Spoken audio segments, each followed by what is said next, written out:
Full disclosure, I, Mallory Michelle Neufeld, am not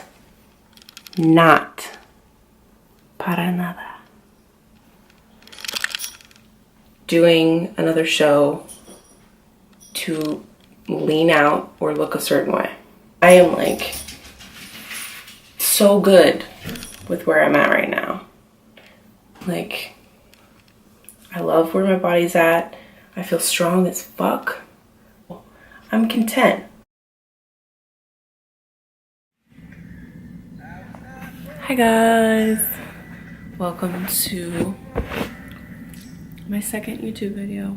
I'm gonna talk kind of softly, so I apologize, but I'm at work right now.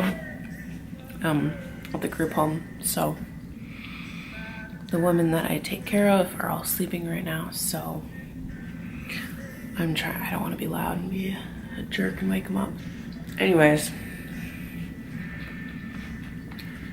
I wanted to expand on competing and why I'm choosing to do it again. Sorry, I'm eating. This is my shit. I'm making such a fucking mess right now. Get it together, Mallory. So, I genuinely thought that I would just do one competition just because it was like it was a thing I had like an inkling of a desire to do for years. I developed a pretty bad like binge eating disorder habit when I did like study abroad for a year in Spain. My senior year of high school, I became like severely depressed because I was super isolated in a living with a host family.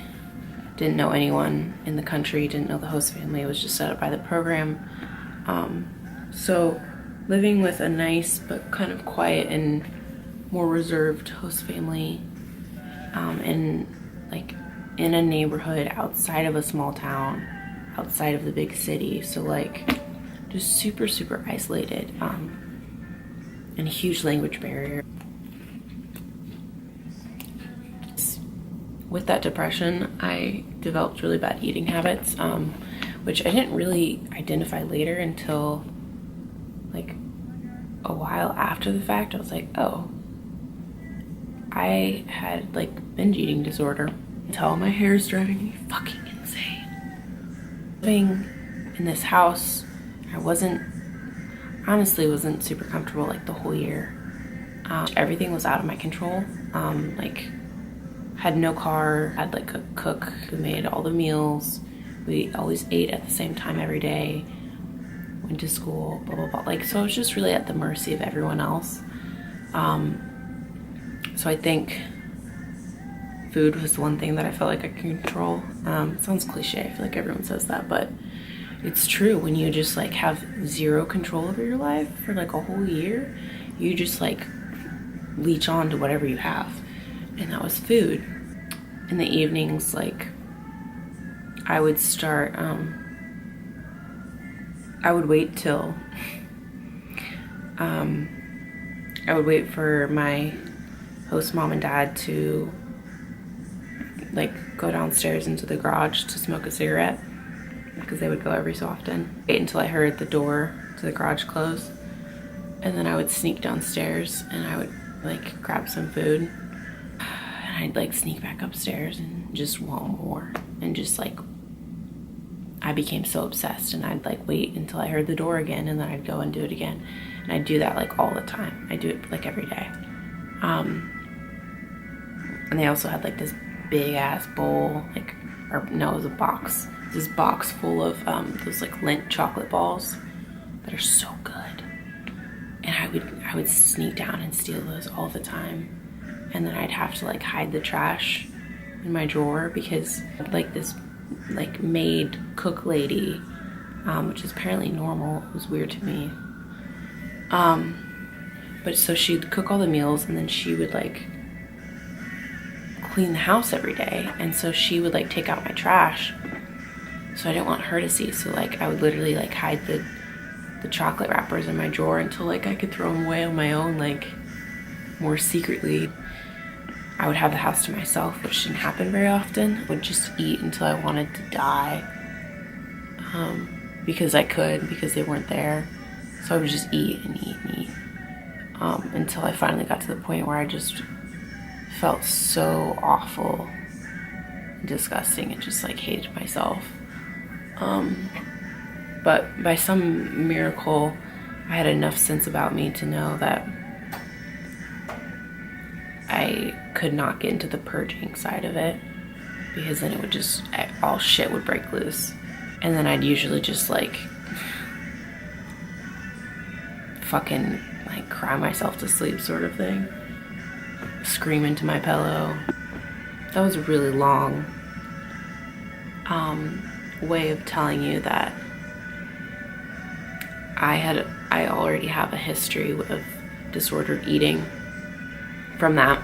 So doing the competition, definitely, I was worried about that. Yeah, so I wanted to do it, even though I knew it could cause some issues. And sure enough, like I was always hungry, always like thinking about when my next meal could be. Fuck balls, man. I don't know. I had faith in myself that like I'd gotten through issues like that once already.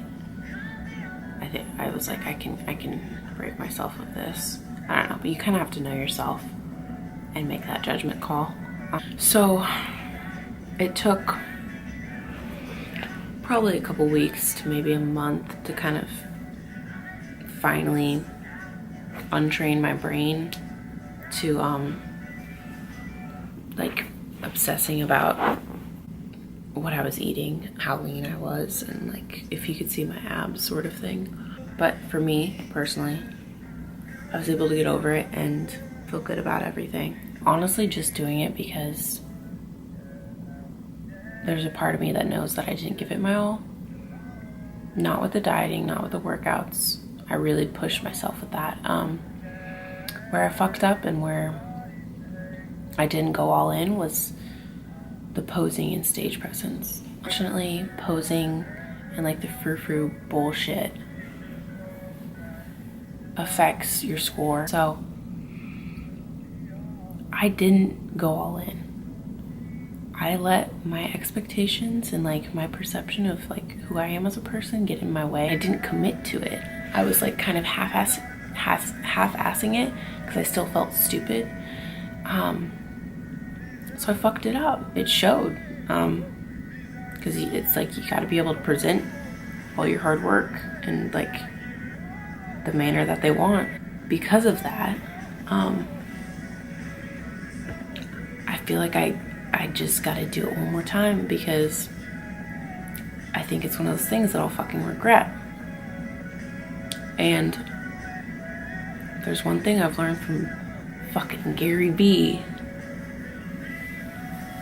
is let regret drive you. So this is current Physique. This is me right now.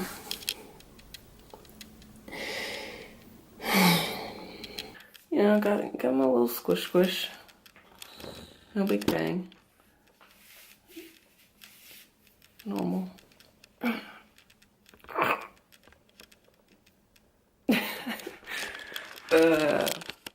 No pump right now. Like a little baby abs. Barely holding on. Yeah. But, you know, is what it is. Yeah, I'm gonna go and sign out.